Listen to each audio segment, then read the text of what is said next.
आपके लिए तो ये कहते थे कि शिखर की ओर थे, सिफर की ओर हो गए, तो अभी सुख की सरकार का आपको कैसा एहसास हो रहा है? सुख की सरकार दुख की तरफ पड़ रही है। काहे का सुख बोलता है, चारों तरफ दुख ही दुख है। तो आपने कहा था कि ये तो यारों की सरकार है। इनके चार यार बैठते हैं और चार यार मिले, वो कहानी है ना, एक वो गीत है, जहाँ चार यार मिल जाए, क्या है गीत, तो वहाँ सारा फैसला बोलते उनके माध्यम से हो रहा है। कांग्रेस के जो लीडर्स थे वो आपके साथ कुछ ज्यादा फ्रेंडली नजर आए, वहाँ पे ज्यादा प्यार उनका नजर आया आपके प्रति? हजारों की संख्या में संदेश आ रहे हैं जी कि बहुत बड़ी गलती हुई है, न्याय नहीं हो पाया इस मंत्रिमंडल के अंदर। कांगड़ा के लिए एक मंत्री देना ये अन्याय है, तो सरासर अन्याय है। एक नया बयान आया था सुखविंदर सिंह सुक्खू का, उन्होंने कहा कि आप हमेशा हमें टोकते हो, हमें कोसते हो, आप हमें सलाह दीजिए कि हम कैसे इसको सुधारें। एक तो दिक्कत यही है कि वो पहले सीधे 4 बार के बाद सीधे मुख्यमंत्री बने, तो अगर सियासत वाली भाषा में कहूँ तो कि पवाड़ा तो आप लोगों का डाला हुआ था। हिमाचल प्रदेश में कांग्रेस की सरकार नहीं, कोलिशन की गवर्नमेंट, मुख्यमंत्री जी गए थे, 8 दिन के बाद आ रहे हैं। हम 8 दिन कभी नहीं रहे हिमाचल से बाहर। पिछले कल अनुराग ठाकुर यहाँ पे थे, उन्होंने दिशा के तहत एक बैठक ली और उसमें अधिकारियों की डट के क्लास लगी कि सारा शहर उखड़ा हुआ है, जो काम होने थे वो नहीं हुए। तो कायदे से तो सरकार आपकी थी 3 महीने पहले तक, कांग्रेस की सरकार को इसके लिए अभी तक जिम्मेवार नहीं माना जा सकता। हमारे सांसद थोड़ा वर्तमान सरकार के बारे में भी अब बात करें, ये भी आवश्यक है। कहीं ना कहीं ऐसी संभावनाएं भी आ रही हैं कि जल्द ही कोई बड़ा धमाका होगा और फिर से मुख्यमंत्री पद की तरफ आप बढ़ सकते हैं। सरकार आज है, कल नहीं हो सकती है, ये सारी चीजें होती रही हैं जी। और ये सरकार ठीक तरह से चले, ये जिम्मेवारी हमारी नहीं, ये उनकी है। जहाँ सरकार में कमी होगी तो हम तो टुकाई करेंगे। वहाँ पे मेजर विजय सिंह मनकोटिया को लिया गया था लास्ट हाउस में, वो घाटे का सौदा साबित हुआ क्या? निर्णय में गलतियाँ हमेशा होती हैं, कई बार ज़्यादा हो जाती है, कई बार कम होती है। उसमें ठाकुर साहब अब फ्रंट फुट पे लड़ेंगे? देखो, हम तो लड़ेंगे ही। गग्गल एयरपोर्ट एक्सपेंशन का मसला जी, डिप्लोमेटिक नहीं सर, प्रैक्टिकल उस पर अगर देखा जाए कि जिस विधानसभा क्षेत्र में ये बनना है वहाँ से पवन काजल उसके अगेंस्ट है। धौलाधार पर्वत की जो श्रृंखला है उसके नीचे, उसके साथ लगते इसमें हम टेंट सिटीज विकसित करेंगे। अगर आप कायदे से देखें तो मैक्सिमम नेताओं की ज़मीनें जो हैं वो इसी बेल्ट में, राइट फ्रॉम आपके शाहपुर से लेके राजगुंदा तक, जहाँ पे मंडी के साथ, आपकी मंडी के साथ लगता बॉर्डर है।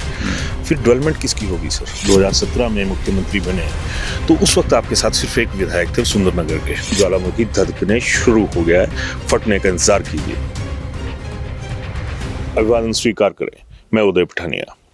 आज हमारे साथ हैं पूर्व मुख्यमंत्री जयराम ठाकुर और मौजूदा दौर में नेता विपक्ष।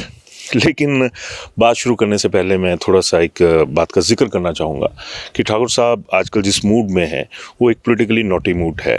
बहुत धुआं दिया हुआ है ठाकुर साहब ने 3 महीने पुरानी सुख की सरकार को। तो ठाकुर साहब बहुत बहुत स्वागत है आपका। जी धन्यवाद। ठाकुर साहब, लंबे अरसे से जो लगभग 3 महीने अभी सरकार के हुए हैं, उसमें जो सुख की सरकार की टैगलाइन थी, आपके लिए तो ये कहते थे कि शिखर की ओर थे, सिफर की ओर हो गए, तो अभी सुख की सरकार का आपको कैसा एहसास हो रहा है? बस बहुत सहजता से कह सकते हैं कि सुख की सरकार दुख की तरफ पड़ रही है जी, और इतनी तेजी बढ़ेगी जिसकी कल्पना पूरा प्रदेश भी नहीं कर सकता, हम भी नहीं कर सकते थे जी। और हम भी मानते थे कि नई सरकार है, नई सरकार कुछ जोश के साथ कुछ ऐसी चीज़ें करेंगी जो प्रदेश के लिए अच्छी लगेंगी। लेकिन मैं देख रहा हूँ चौक चौराहे पर लोग बोलना शुरू हो गए 3 महीने के अंदर। काहे का सुख बोलता है, चारों तरफ दुख ही दुख है।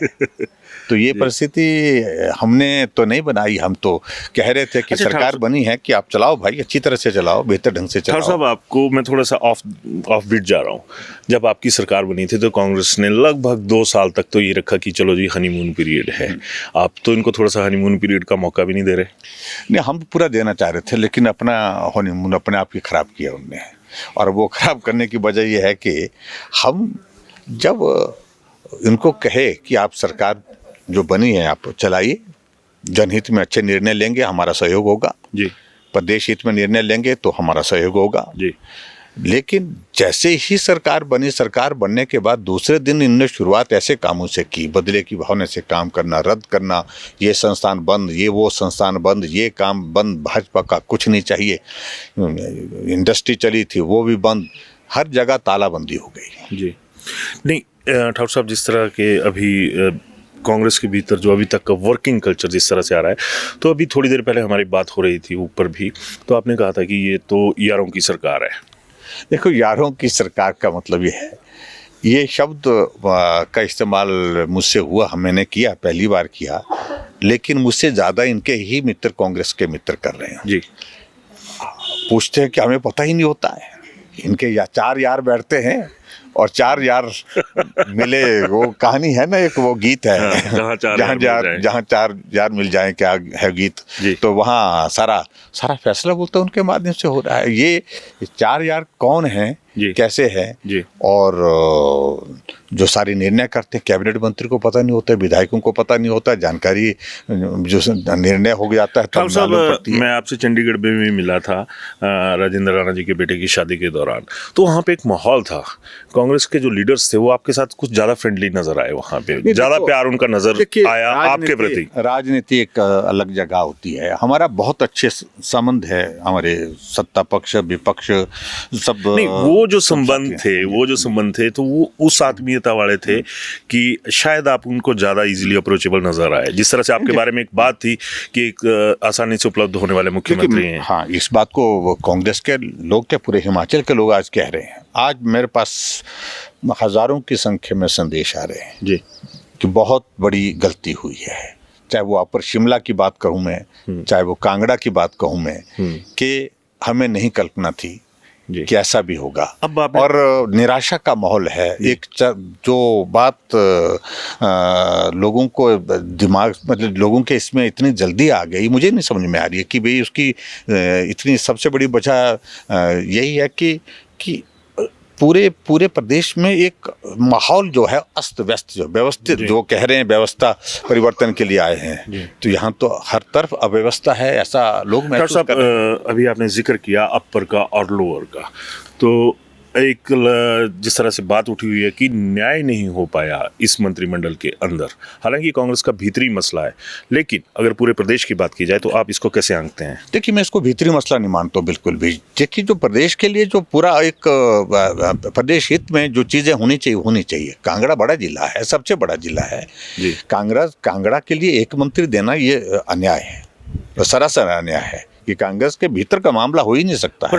और दूसरी मंडी जिला, कांगड़ा के बाद दूसरा मंडी जिला, एक भी मंत्री नहीं बनाए वहां पर। एक मंत्री तो बन सकता था वहां पर, 10 में से 1 सीट तो जीती है। एक बात मैं और कहना चाहूंगा कि अभी जिस तरह से मंत्रिमंडल की बात करी जाए, तो मंत्रिमंडल से तो आपके मंत्री भी हार गए यहाँ से।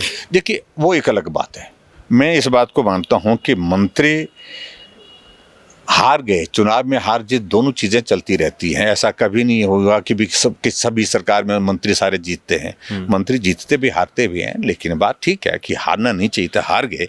लेकिन कांगड़ा के साथ अन्याय तो नहीं किया, हमने काम करने की अपॉर्चुनिटी, मौका दिया। कांगड़ा का प्रतिनिधित्व विधानसभा के अंदर, विधानसभा के साथ साथ में सरकार के अंदर जो है मंत्री के नाते जो हमने अपनी ओर से दिया है, वहाँ तो अवसर ही नहीं दे रहे। भाई साहब, मेरे एक सवाल रहेगा आपसे कि जिस तरह से अभी शाहपुर की बात करूंगा, एडजॉइनिंग कंस्टिट्यूएंसी है हमारे यहाँ पे, जहाँ पे हम खड़े हैं, वहाँ पे मेजर विजय सिंह मनकोटिया को लिया गया था लास्ट आवर्स में।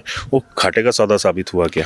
देखिए, मुझे अब उस सारी चीज़ों को लेकर के वो कहना नहीं। आप पार्टी जो भी निर्णय लेती है सोचती तो अच्छा है कि भाई उसका फायदा होगा, लाभ होगा। मैं इसलिए लेकिन कई बार ऐसा निर्णय हो जाता है जिस निर्णय से जो सोचा होता है उसके अनुरूप जो है परिणाम नहीं आता है। भाई साहब, मेरा सवाल ये था कि आपने जिस तरह से मंडी की बात करूँ, आपने अपना परचम लहरा दिया, बता दिया कि क्या है।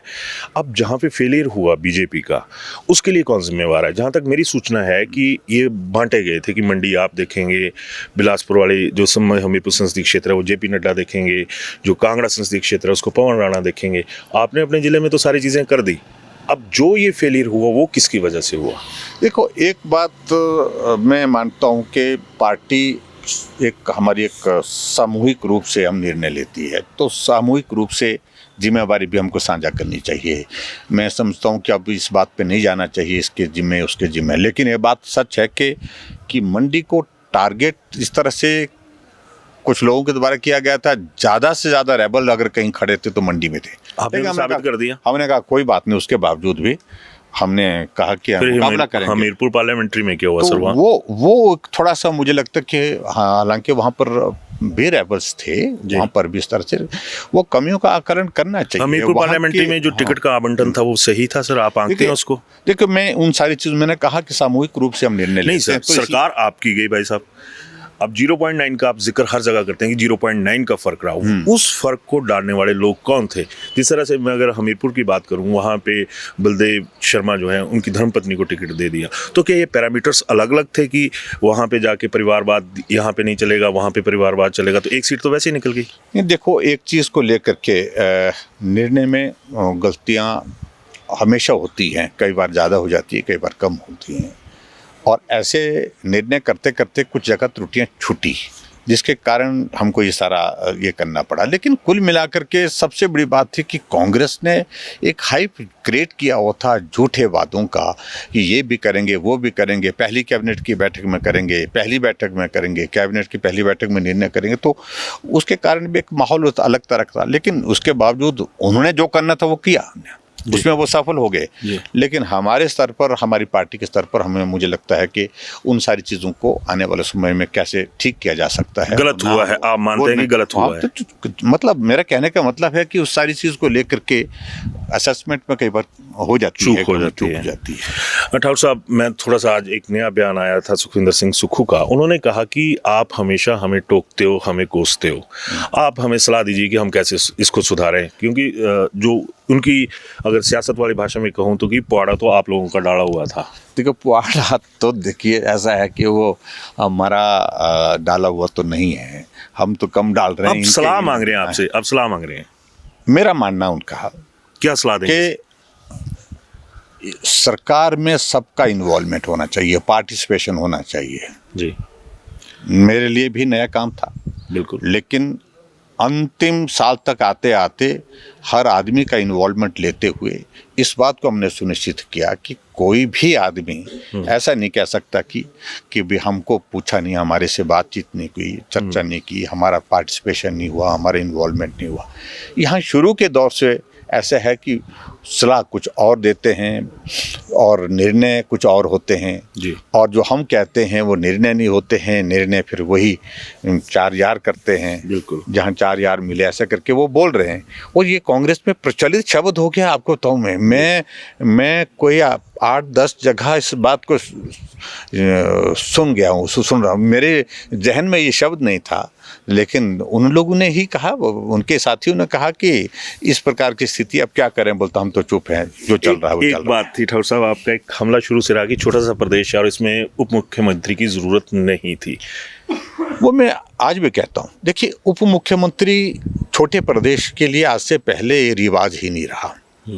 रिवाज इसलिए नहीं रहा, छोटा प्रदेश है और इसके कारण 2 पावर सेंटर जो है डेवलप हो जाते हैं, उसके कारण कोऑर्डिनेशन में दिक्कत आती है, जो भयंकर दिक्कत सामने लोगों के आज की तारीख में देखने को मिल रही है। और ऐसे में उप मुख्यमंत्री की सूरत तब होती है जब कोalition गवर्नमेंट है। हिमाचल प्रदेश में 98 में भाजपा और एचबीसी की गवर्नमेंट बनी, उस वक्त भी उप मुख्यमंत्री ने बना। आपके कहने का मतलब ये है कि कांग्रेस में अभी सब कुछ ठीक नहीं है, मुकेश अग्निहोत्री को एडजस्ट करना था, सुक्खू को प्रोजेक्ट करना था, तो इन 2 बड़े नेताओं के चक्कर में ऐसी 2 चीजें हुई। बिल्कुल, ये एक तरह का ऐसा लग रहा है कि हिमाचल प्रदेश में कांग्रेस की सरकार नहीं, कोalition की गवर्नमेंट कोalition गवर्नमेंट है, जिसमें एक मुख्यमंत्री है और एक धड़ा दूसरा अलग है। तो अलग ही अलग मान, ऐसा नहीं, वो व्यवहार में एक दूसरे को मान रहे हैं वो सारी चीज़ें। तो ऐसी सिचुएशन जब बहुमत है तो शायद यही वजह है कि अब मुकेश अग्निहोत्री आपके खिलाफ बोलना बंद हो गए हैं। नहीं, वो बोलते हैं, उनके सुनने की हमको आदत भी पड़ गई है, वो बोलते ही रहते हैं, मुझे उसमें कोई आपत्ति भी नहीं है, बोले कोई। लेकिन मैं व्यवहारिक चीज़ बता रहा हूँ, जो लोगों के दिल दिमाग में बैठ गई बात। हम तो सहज रूप से लोगों के बीच में जा कर के, मुझे बतौर मुख्यमंत्री कम लोगों के करीब जाने का मौका मिलता था, मैं बहुत ज़्यादा मिलता था, लेकिन लोग बात नहीं कर पाते थे। काम की बातें होती थी, ये करो वो करो, लेकिन आज लोग बोलते आओ बैठो, हम आपको सुनाते हैं। तो जब सुनने बैठते हैं तो बहुत सारी बातें निकलती है। इस तरह से आप इस टाइम का पूरा यूटिलाइज कर रहे हैं? मैं पूरा यूटिलाइज कर रहा हूँ और पूरा सुबह से शाम तो लोग आते हैं, अपने सुनाते हैं। भाई साहब, जब आप 2017 में मुख्यमंत्री बने तो उस वक्त आपके साथ सिर्फ एक विधायक थे, सुंदरनगर के, जो एक बाहरी तौर पे नजर आता था। फिर आपने आहिस्ता आहिस्ता अपना कुनबा जोड़ा और सारे मंत्री एडजस्ट करे, सारे पूरे 5 साल बड़े आराम से सरकार चलाई। अभी सुखविंदर सिंह सुक्खू भी हैं। तो आपको लगता है कि जो उनका अभी तक का वर्किंग कल्चर है, क्योंकि एक सीएम से, एक एक्स सीएम से मैं वही सवाल पूछ रहा हूँ जो मौजूदा सीएम के साथ जुड़ता है एक तरह से। नहीं देखो, एक तो मैं आपको बताऊं कि भाई एक विधायक नहीं, मेरे साथ विधायकों का नंबर एक साइजेबल नंबर था, बहुत अच्छा। ऐसा था कि एक तो सब लोगों ने सहमत थे। कारण बताऊं मैं आपको, हाँ जी, कि मैं पार्टी में वर्षों से काम किया, मैं पार्टी का अध्यक्ष रहा, बिल्कुल, मैं पार्टी में मंत्री रहा, बहुत सारे लोगों के साथ हमारा अच्छा एक राब्ता रहा है। विधायकों के साथ काम करने की एक पूरे विधायकों के साथ एक अपॉर्चुनिटी मिली, तो बहुत एक अच्छी एक अंडरस्टैंडिंग के साथ हमारे। और दूसरा, संगठन में वर्षों तक काम किए हैं। विद्यार्थी परिषद में बहुत सारे साथी ऐसे थे जो हम वर्षों तक एक कमरे में रहे हैं, तो वो लोग ऐसे बड़ा नंबर है वो। यूनिवर्सिटी वाले कल्चर में सुखविंदर सिंह सुक्खू भी रहे। हाँ बिल्कुल। तो लेकिन ठीक है कि उस वक्त शुरू के दौर में कुछ और चीज़ें थी, और इसलिए पूरे प्रदेश भर में मैंने घूम करके सभी विधानसभा क्षेत्र में जा करके सबके साथ मिल करके, सबके साथ बात करके, उनकी बात को सुन करके, जो उनके इलाके में इश्यूज थे उनका समाधान करने की दृष्टि से काम किया। इसलिए मैं कह रहा हूँ कि मैंने 3 महीने के कार्यकाल में 17-18 कॉन्स्टिट्यूंसी हिमाचल प्रदेश में ही मैं छोटे से समय में कवर कर ली, और 9 महीने के अंदर मैं पूरा हिमाचल प्रदेश के 68 कॉन्स्टिट्यूंसी कवर कर ली। अब कैसे और अभी वो स्थिति नहीं है, अभी स्थिति नहीं है। अभी मुख्यमंत्री जी गए थे, 8 दिन के बाद आ रहे हैं। हम 8 दिन कभी नहीं रहे हिमाचल से बाहर। मैं ग्लोबल इन्वेस्टर मीट के लिए गया तो उसमें मैं 5 दिन वापस आ गया था विदेश से भी। तो मेरा कहने का मतलब सिर्फ उसमें इतना ही है कि जो फोकस होकर के काम करना चाहिए, लोगों के बीच में जा कर के काम करना चाहिए, तो वो सारी चीज़ों को लेकर के शायद उनको दिक्कत आ रही है। एक तो दिक्कत यही है कि वो पहले सीधे 4 बार के बाद सीधे मुख्यमंत्री बने तो बहुत उलझा करके रखा है। कुछ साथियों ने, कुछ एडवाइज़र ने, कुछ अधिकारियों ने उलझ करके रह गए हैं। तो मुझे लगता है कि उलझने तो होती हैं काम करते हुए बतौर मुख्यमंत्री, लेकिन फिर भी उसके बावजूद मैं उम्मीद करता हूँ कि वो अब जो है, लोग जो समस्याओं का समाधान चाहते हैं, सड़क आधी पड़ी है, हमने बना करके रखी है, आधी बनने को है, लोग बोलते हैं इसको पूरा करने के लिए काम शुरू होना चाहिए, लेकिन ये बोलते हैं कि हमारे पास पैसे नहीं है। भवन आधा बन करके तैयार, आधे से ज्यादा बन करके तैयार है, लेकिन पूछने वाला हूं आपसे, क्योंकि जब आप तो डबल इंजन की सरकार थी तब भी कोई कहें कि बहुत ज्यादा पैसे का फ्लो था, वैसा भी नहीं था। बहुत सारे एक महत्वाकांक्षी प्रोजेक्ट्स थे, अड़ गए थे। अब आपको लगता है कि सेंट्रल गवर्नमेंट मदद करेगी स्टेट गवर्नमेंट की? नहीं, देखिए एक बात, तो हमारे समय में 5 वर्ष में विकास के लिए पैसे की कहीं कमी नहीं आई, एक बात। और वो दौर कोविड का दौर था। लगभग 1.5-2 वर्ष का वक्त जो है, 2 वर्ष का ही वक्त लगभग कोविड का दौर, जिसमें पूरी इकॉनमी तहस नहस हुई थी। और ऐसे में हमने काम की। यहाँ तो वो सिचुएशन नहीं है, बिल्कुल। लेकिन उसके बावजूद एक ही बात कही जा रही है, 4 महीने से LOC PWD की नहीं मिली, 4 महीने से LOC IPH की नहीं मिली, जल शक्ति विभाग की नहीं मिल पाई है, और 4 महीने से हिम केयर की योजना जो है वो बिल्कुल जो उसका तो गला ही घोंट दिया है एक तरह से। 4 महीने से जो सारा योजना के अंतर्गत जो लोग गरीब बिस्तर पर पड़े हैं, उनके इलाज के लिए 3000 रुपये उनके खाते में आते, वो आना बंद हो गया। ऐसी बहुत सारी चीज़ों को लेकर के जो सारी रूटीन की चीज़ें होनी चाहिए, जो डेवलपमेंट के साथ साथ वेलफेयर के, तो उन पे सारा इस तरह से पैसा रोकना, काम रोकना, वो उचित नहीं है। आपका इशारा मैं समझ गया। अब मैं थोड़ा सा भाजपा की पॉलिटिक्स के भीतर चलता हूँ। पिछले कल अनुराग ठाकुर यहाँ पे थे, उन्होंने दिशा के तहत एक बैठक ली और उसमें अधिकारियों की डट के क्लास लगी कि सारा शहर उखड़ा हुआ है, जो काम होने थे वो नहीं हुए। तो कायदे से तो सरकार आपकी थी 3 महीने पहले तक, कांग्रेस की सरकार को इसके लिए अभी तक जिम्मेवार नहीं माना जा सकता। तो कहीं ना कहीं कुछ चीज़ें सामने आने शुरू हो गई, माने क्या? तो देखिए, मैं समझता हूँ किस संदर्भ में कहा मुझे नहीं मालूम, वो तो ज़्यादा बेहतर होगा उनसे पूछा जाए। लेकिन मैं इतना जरूर महसूस करता हूँ, इशारा ठाकुर साहब उनका ये था कि अफसरशाही ने कुछ नहीं किया पिछले 5 साल में। देखिए उनका कहना होगा, मुझे नहीं मालूम उनकी मंशा ये रही होगी नहीं रही होगी, मालूम नहीं। जी। लेकिन फिर भी उसके बावजूद भी जो भी उनने बोला होगा, कहीं अनुभव किया होगा, लेकिन उनको स्पष्ट इस सारी विषय को लेकर के कर देना चाहिए कि वर्तमान। और मुझे एक बात मैं जरूर कहना चाहता हूँ, मैं अपनी सरकार की तारीफ की आवश्यकता महसूस नहीं करता हूँ। हमने काम किया है, सत्ता आती जाती है, और शांता कुमार जी सत्ता में रहे, अच्छा काम किया, बहुत अच्छे गरमाए हुए हैं आजकल। शांता जी ने भी कोई ठंड नहीं रखी हुई। फिर चुनाव नहीं जीत पाए। धूमल जी ने अच्छा काम किया, फिर भी चुनाव नहीं जीत पाए। हमने अच्छा काम किया, फिर भी हम चुनाव नहीं जीत पाए। तो ऐसे में मुझे लगता है कि ये सारी चीजें होती हैं। लेकिन आज हिमाचल प्रदेश में सरकार विपक्ष की है, विपक्ष की है।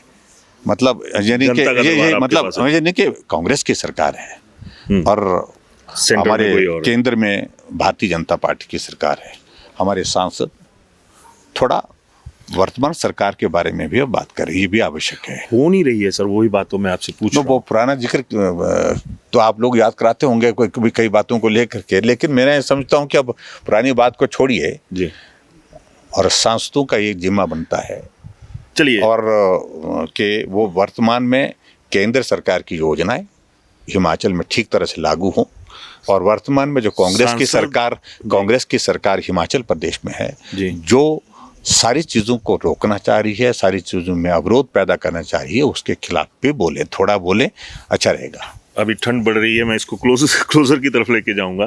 ठाकुर साहब, एक लगातार बात आपके उसमें भी आ रही है और राजनीतिक गलियारों में भी चल रही है कि एक बहुत बड़ा धमाका हो सकता है, और इसके आसार भी अभी दिखने शुरू हो चुके हैं, जिस तरह का माहौल बना हुआ है।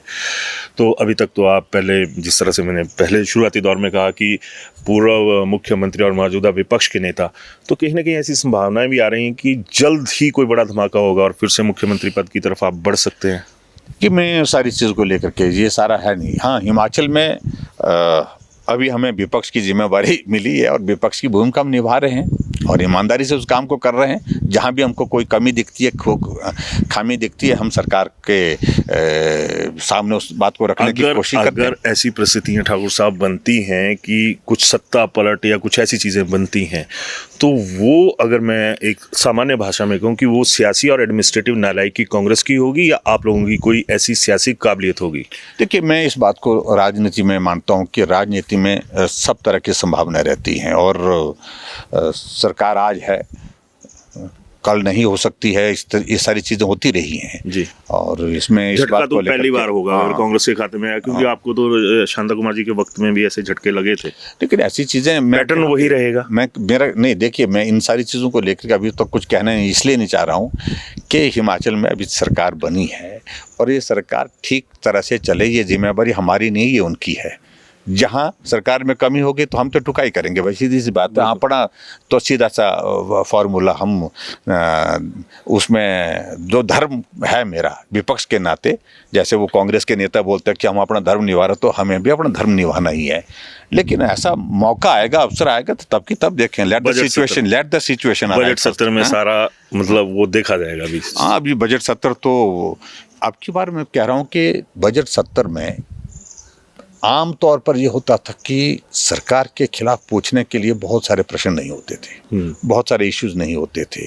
जनरल होता था, बजट पर डिस्कशन होता था, गवर्नर एड्रेस होता था। अब की बार गवर्नर एड्रेस तो पहले हो गया, उस पर तो ऑलरेडी पहले ही कुछ ज़्यादा स्कोप डिस्कशन का नहीं हो पाता है। लेकिन अब की बार बजट सत्र में इतने सारे प्रश्न, इतने सारे इश्यूज हैं, जिन इश्यूज को हम हाउस में उठाएंगे तो कांग्रेस को जवाब देने में बहुत कठिनाई आएगी।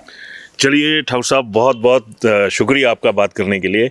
और लास्ट में एक मेरा सवाल आपसे ये रहेगा कि क्या, फिर मैं उसी चीज़ पे आऊँगा कि क्या ये माना जाए कि जिस तरह के आसार और जिस तरह की खबरें आपके गलियारों से निकल के आ रही हैं, उसमें ठाकुर साहब अब फ्रंट फुट पे लड़ेंगे? देखो, हम तो लड़ेंगे ही, फ्रंट फुट पर हम हमेशा लड़े हैं, बतौर मुख्यमंत्री भी हमने उस तरह से ही लड़ाई लड़ी है जी। और पक्ष विपक्ष, सत्ता पक्ष विपक्ष दूसरी बात है। अब जिस तरह से सियासत में एक तरह से वही कह सकते हैं कि शातिराना जो माहौल बनने वाला है, जिसकी क्लियर कट इंडिकेशंस हैं, उसमें सारी कमान ठाकुर साहब के पास रहेगी या फिर राष्ट्रीय अध्यक्ष जेपी नड्डा, क्योंकि शांता कुमार तो आपके साथ कहीं खड़े होते दिख नहीं रहे बीजेपी के, क्योंकि आज भी उन्होंने एक बयान दिया है कि सिसोदिया को लेकर। देखिए, मुझे नहीं मालूम क्या मैंने बयान पढ़ा भी नहीं, मैंने सुना है बयान, लेकिन मेरा कहने का मतलब हम पूरा हमारी पार्टी एक पार्टी बहुत जिम्मेवार पार्टी है। जो भी निर्णय लेते हैं हम कंसल्टेशन का एक प्रोसेस होता है, आप आपस में मिल करके बात करते हैं, लेकिन मुझे यहाँ पर जो जिम्मेवारी है उसमें मैं पूरी बखूबी के साथ लड़ूंगा। सर लास्ट में फिर भूल गया था एक सवाल बीच में, गग्गल एयरपोर्ट एक्सपेंशन का मसला जी, उसके ऊपर क्या राय है आपकी? क्योंकि उसमें डिप्लोमेटिक नहीं सर, प्रैक्टिकल उस पर अगर देखा जाए तो जिस तरह से मौजूदा सरकार ने बोला कि जो धौलाधार पर्वत की जो श्रृंखला है उसके नीचे उसके साथ लगते इसमें हम टेंट सिटीज विकसित करेंगे। अगर आप कायदे से देखें तो मैक्सिमम नेताओं की ज़मीनें जो हैं वो इसी बेल्ट में, राइट फ्रॉम आपके शाहपुर से लेके राजगुंदा तक, जहाँ पे मंडी के साथ, आपकी मंडी के साथ लगता बॉर्डर है। फिर डेवलपमेंट किसकी होगी सर? देखिए, मैं ये सारी चीज़ तो नया निकाला आपने कुछ इसमें मसला, लेकिन मेरा कहना बड़ा स्पष्ट है फ्रॉम द डे वन जी। मेरा बड़ी स्पष्ट मान्यता है कि हिमाचल प्रदेश में पर्यटन की बहुत सारी संभावना है, कनेक्टिविटी को इम्प्रूव करना है। किसकी कॉस्ट पे सर? देखिए, मैं आपको बता रहा हूँ कि कनेक्टिविटी के लिए, देखिए जहाँ तक आप बोल रहे हैं, आम आदमी तो सर यहाँ पे मोमो चाउमीन बेचता हुआ दिखेगा, कुरकुरे बेचता हुआ दिखेगा, उसमें दिखेगा। हाई एंड का टूरिस्ट जो है वो किसके लिए फ्रूटफुल है सर? नहीं, हाई एंड का टूरिस्ट जरूरी नहीं है कि हाई एंड का टूरिस्ट आए। कनेक्टिविटी बढ़ेगी तो सब तरह का टूरिस्ट आएगा, सब तरह का टूरिस्ट आएगा, और उससे देखिए एम्प्लॉयमेंट भी बढ़ेगी और आमदनी भी बढ़ेगी इलाके की, और डेवलपमेंट भी होगी। और आपको कहूँ, जैसे गोवा जैसे छोटा सा प्रदेश है और जहाँ कोई भी डेट नहीं है, और एक इंडस्ट्री है, टूरिज्म इंडस्ट्री है, उस पर रोजगार भी और उसी पर इनकम भी, उसी पर सारा दारोमदार चलता है उनका। लेकिन इतनी सारी चीज़ें वहाँ पर टूरिज्म के माध्यम से खड़ी हुई हैं, तो उस तरह का पोटेंशियल मैं मानता हूँ हिमाचल प्रदेश। लेकिन यहाँ कनेक्टिविटी अगर इम्प्रूव हो जाती है तो सारी चीज़ों को लेकर, जहाँ आप बोल रहे हैं कि उन गरीब लोगों का क्या होगा जिनकी जमीन जाएगी, रोड मैप भी नहीं है ना सर। तो रोड मैप बनेगा तब जब सारी चीजें, अभी भी घोषणाएं हो रही हैं सर उस तरह से कि हम इसको नाप देंगे, उसको नाप देंगे। हर जगह लाल डोरे में जमीन ले ली गई है, जमीन खरीदने बेचने पे वो कर दिया, तो लोग फंस के रह गए हैं। नहीं, मुझे लगता है कि इन सारी चीज़ों में अब आने वाले समय में जो व्यावहारिक रूप से प्रैक्टिकल जो चीज़ें हैं वो ही करने की ज़रूरत है।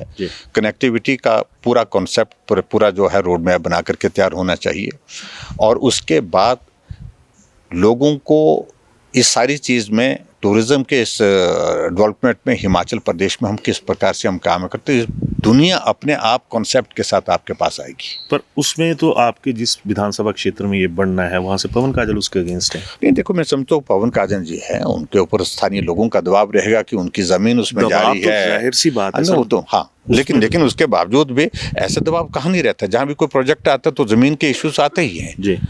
लैंड एक्विजिशन की प्रोसेस शुरू होती है तो कहीं आता है, लेकिन वहाँ आएगा, लेकिन फिर भी उसके बावजूद लोगों के साथ बैठेंगे, उनको उचित मुआवजा देंगे, जो मदद की जा सकती है वो करनी चाहिए। लेकिन ये एक विधानसभा क्षेत्र का ही तक ही सीमित नहीं है।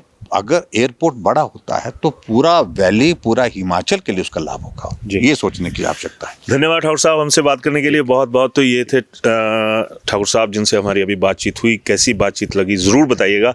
तेवर तो आपने ठाकुर साहब के देख लिए हैं कि जिस तरह से इन्होंने अपना पूरा फोकस इस तरफ कर दिया है, तो मैं ज़ाहिराना तौर पर मैं कांग्रेस की बात करूँगा, मौजूदा कांग्रेस सरकार की बात करूँगा कि खतरे के बादल तो आपकी तरफ बढ़ रहे हैं, और जिन्हें आप या आम आदमी एक कूल हस्ती के नाम से जानता रहा है और जानते भी हैं, वो अब आहिस्ता आहिस्ता गरमाने शुरू हो गए हैं, ज्वालामुखी धधकने शुरू हो गया है। फटने का इंतजार कीजिए। धन्यवाद।